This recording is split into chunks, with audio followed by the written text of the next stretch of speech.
Сыктывкаре добровольным пожарным вручили свидетельство прохождения обучения. На базе Всероссийского добровольного пожарного общества волонтеров обучают основам пожарного дела. Создание таких команд – один из приоритетов в обеспечении пожарной безопасности на территории республики.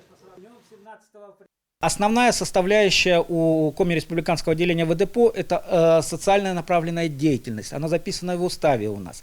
И вот такие мероприятия, они обычно у нас их приходят каждый месяц. Причем не просто обучение вот студентов добровольным пожарным азам, да, а это выход и в детские сады, в школы, в вузы, в СУЗы, то есть работа непосредственно там на местах.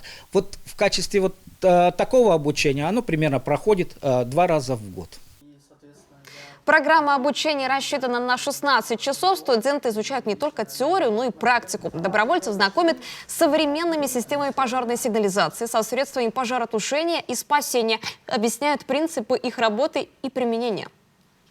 Я вообще рада, что у меня была такая возможность, что я обучилась, и я могу теперь помогать людям. И при пожаре я могу что-то хотя бы сделать или объяснять теперь в своем институте, как пользоваться огнетушителями или что делать при пожаре.